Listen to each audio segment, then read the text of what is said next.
नमस्कार, मैं हूं आपका दोस्त गौतम कश्यप और लेकर हाजिर हूं आप सब लोगों के लिए कुछ सिनेमा के रिकमेंडेशन। जी हां, आप सबका स्वागत करता हूं मैं आपके अपने चैनल और हमारी गपशप विद माधुरन कश्यप पे।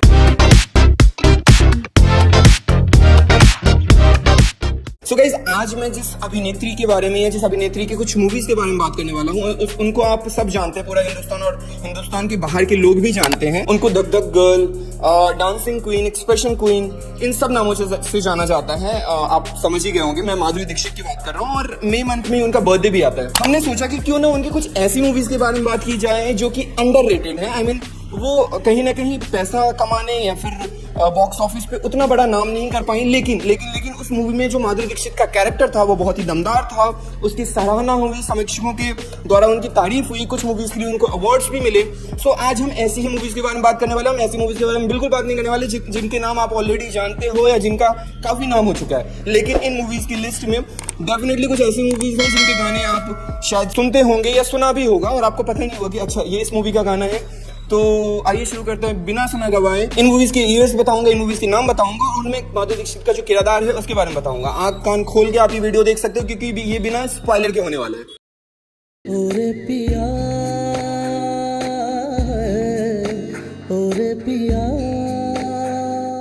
So guys, इस लिस्ट की जो सबसे पहली मूवी है उसका नाम है बेटा। ये मूवी आई थी 1992 में। माधुरी दीक्षित, अनिल कपूर स्टारर ये मूवी थी और इस मूवी में अरुणा ईरानी का भी एक बहुत मुख्य किरदार था। अब मैं अरुणा ईरानी के बारे में मैंने क्यों बात करी है, क्योंकि ये मूवी ऑलमोस्ट आपको चूहे बिल्ली के खेल का मजा दिलवाएगी। कैसे एक जो मदर इन लॉ है वो चाले चलती है और कैसे उसको वो मात देती है, जो माधुरी दीक्षित का कैरेक्टर है वही इस मूवी में आपको दिखाया जाएगा। और एक्चुअली बताऊं मैं आपको, मजा आएगा कि कैसे क्या क्या चीजें हो रही है, कैसे वो सारे उसके चाल को नाकाम कर रही है और किस तरीके से एक स्ट्रॉन्ग रोल किया है। उस मूवी का एक गाना भी बहुत फेमस हुआ था, धक धक करने लगा, और इसी मूवी और इसी गाने के बाद वो धक धक गर्ल के नाम से भी फेमस हुई थी। ये मूवी आप देखो, मजेदार है मूवी। स्टार्टिंग से लेके एंड तक आपको इमोशनल भी करेगी, आपको मजा भी दिलवाएगी, कॉमेडी भी है और जो मैंने आपको बताया चूही बिल्ली का खेल, शतरंज के खिलाड़ी की तरह जो चालें चली जाती हैं और उनको मात दिया जाता है, यही सारी चीजें आपको इस मूवी में दिखाई देंगी जिसका की नाम है बेटा। तो ये इससे थोड़ा सा आगे चलते हैं और आते हैं 1994 में। जी हाँ, 1994 में आई थी माधुरी दीक्षित की फिल्म अंजाम, जिसमें थे शाहरुख खान, द सुपरस्टार शाहरुख खान। और इस मूवी में जो माधुरी दीक्षित का कैरेक्टर था वो बहुत ही एक खुशमिजाज लड़की का था जो एयर होस्टेस है, बहुत अच्छे से अपना काम कर रही हैं। और जो शाहरुख खान का कैरेक्टर था वो ऐसा था कि इन पे दिल आ जाता है माधुरी दीक्षित पे, और फिर वो इनकी जो लाइफ है वो किस तरीके से बर्बाद करते हैं और वो किस तरीके से जो एक खुशमिजाज लड़की है वो किस तरीके से एग्रेशन में आती है और किस तरीके से अपना बदला लेती है, किस तरीके से वो पूरा रिवेंज लेती है इस मूवी में, वो आपको दिखाया जाएगा। और डेफिनेटली आप जब ये मूवी स्टार्ट करोगे ना, आप एंड होने तक ही उठोगे अपनी सीट से, क्योंकि मूवी है ही इतनी एंगेजिंग। और उस टाइम पे ये मूवी ऐसी बनी थी जो आजकल के टाइम पे भी इतना इम्पैक्टफुल नहीं होता। बहुत सारी मूवीज हम देखते हैं इस ऐसी स्टोरी के ऊपर जहाँ पे एक साइको है जो किसी लड़की के पीछे पड़ा हुआ है और लड़की के ना बोलने पे भी वो उसके पीछे पड़ा है। सो किस तरीके से वो बंदी अपना बदला लेती है उस इंसान से जो उसकी लाइफ को इम्पैक्ट करता है, जो उसकी फैमिली वालों को परेशान करता है, उस लड़की को परेशान करता है। सो यही पूरी जो स्टोरी है वो आपको दिखाई देगी अंजाम मूवी में। इसका भी सारे गाने ऑलमोस्ट फेमस थे, जिसमें एक गाना बहुत ही फेमस है, जोड़ा जोड़ी चने के खेत में, एंड गाना ऑलमोस्ट सब लोगों ने सुना होगा, लेकिन अगर आपने मूवी नहीं देखी है तो जाके देख डालो। सो गाइस, माफी चाहूंगा, सेटअप का कुछ इश्यू हो गया था, इस वजह से आगे का जो वीडियो है वो मैं अपने कमरे पे आके शूट कर रहा हूँ। सो बात करते हैं 1997 की, जहाँ पे एक और मूवी रिलीज हुई थी माधुरी दीक्षित की ही, उसका नाम था मोहब्बत। और मोहब्बत मूवी में जो इनका किरदार था वो एक ऐसी लड़की का था जिससे सिंगिंग का शौक है और एक बहुत बड़ी गायक भी है वो, और उन्हें प्यार हो जाता है एक लड़के से, और किसी भी वजह से वो लड़का जो है वो उनकी लाइफ से वैनिश हो जाता है और फिर वापस से उनकी लाइफ में एक और नया लड़का आता है जो उनसे प्यार करने लग जाता है। बट क्योंकि वो अपने पिछले प्यार को भुला नहीं पाई हैं तो अब ये एक ट्रायंगल लव स्टोरी बन जाता है, क्योंकि वो जो दूसरा लड़का था, जो पहला लड़का था जिससे वो पहले प्यार करती थी, वो भी उनकी लाइफ में वापस आ जाता है। तो यही सारा कुछ दिखाया गया इस मूवी में, लेकिन एक अच्छी लव स्टोरी है और इसका एक गाना भी बहुत फेमस हुआ था,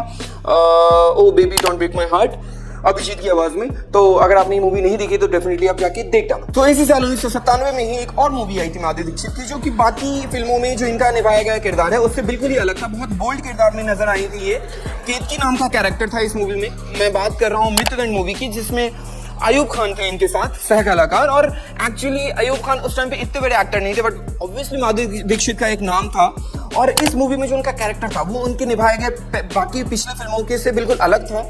इसमें वो जो दिखी थी केतकी के किरदार में, जहाँ पे एक मेल ओरिएंटेड सोसाइटी है, वहाँ पे किस तरीके से वो अपनी जगह बनाती है। जब उनके साथ कुछ बुरा होता है, सोसाइटी उनके साथ बुरा करती है, जब उनके खुद के घर में उनके साथ बुरा होता है, तो वो किस तरीके से आवाज़ उठाती है उन सब चीज़ों, उन सब बुरे चीज़ों के खिलाफ, वही इस मूवी में आपको देखने को मिलेगा। ऑल्दो इस मूवी ने बहुत अच्छा कमाई नहीं किया था, लेकिन जो फिल्म क्रिटिक्स हैं उन्होंने काफ़ी तारीफ करी थी माधुरी दीक्षित के अभिनय की, और बहुत सारे अवार्ड्स भी मिले थे इस मूवी के लिए माधुरी दीक्षित को। अब इसके आगे बात करते हैं 2000 सन में एक मूवी आई थी माधुरी दीक्षित की, जिसका कि नाम था पुकार, और इस मूवी में माधुरी दीक्षित के साथ थे प्रभुदेवा और अनिल कपूर। प्रभुदेवा का नाम इसलिए लिया मैंने क्योंकि इस मूवी का भी एक बहुत ही हिट गाना है, ये कि जरा जरा जो भी हो सो हो, और ये गाना आज भी हम सुनते हैं, हम सबके ऑलमोस्ट प्ले लिस्ट में है। जो 90s के बच्चे हैं उनकी तो एटलीस्ट है ही। तो इस मूवी की जो स्टोरी है वो ऐसे लड़के की है जो बचपन से किसी से प्यार में है, लेकिन बड़े होने पे उस बंदे ने किसी और से शादी कर ली। अब यहाँ पे जो माधुरी दीक्षित का कैरेक्टर है वो थोड़ा सा ग्रे है, क्योंकि वो रिवेंज लेती हैं उस चीज़ का, और वो किस तरीके से फिर चीज़ें आगे बढ़ती हैं, किस तरीके से उनका बदला पूरा होता है या नहीं, या किस तरीके से कहानी मोड़ लेती है, ये सारा कुछ आपको इस मूवी में देखने को मिलेगी। इस मूवी में एक्चुअली माधुरी दीक्षित के कैरेक्टर और उनके डांस की बहुत तारीफ हुई थी, और हम सबको पता है यार, she is a dancing queen, बहुत अच्छा डांस करती हैं वो, हमने उनकी बदेरो मूवी में देख रखा है। सो गाइस, मैंने इन मूवीज़ के छोटी छोटी चीज़ें आपको बताई हैं कि इन मूवी में माधुरी दीक्षित का कैरेक्टर क्या है। मैंने ज़्यादा कुछ भी नहीं बताया ताकि आपके लिए कोई स्पॉइलर ना हो, क्योंकि अगर आपने मूवी नहीं देखी है तो डेफिनेटली आप जाके देख डालो, और अगर आपने इनमें से कोई सी मूवी देखी है, आपको इनमें से कौन सी मूवी अच्छी लगती है वो हमें ज़रूर बताओ। अगर हमने जो मूवीज़ आपको बताई हैं अभी अभी, उनमें से कुछ मूवीज़ अगर आप हमें सजेस्ट करना चाह रहे हो कि हमने नहीं देखी है, ऐसा कोई अंडररेटेड मूवी हो माधुरी दीक्षित जो आपने देख रखी है, तो प्लीज़ हमें भी सजेशन में बताएं ताकि हम जाके देख डालें। और उससे भी ज़्यादा ज़रूरी काम, आप अगर चैनल पे नए हैं तो प्लीज़ चैनल को सब्सक्राइब करें, और अगर पुरानी है तो वीडियो को लाइक करो या शेयर करो, और बहुत सारा प्यार दो, और उससे सबसे ज़्यादा ज़रूरी कि अपना ख्याल रखो। तब तक के लिए जय सिया राम।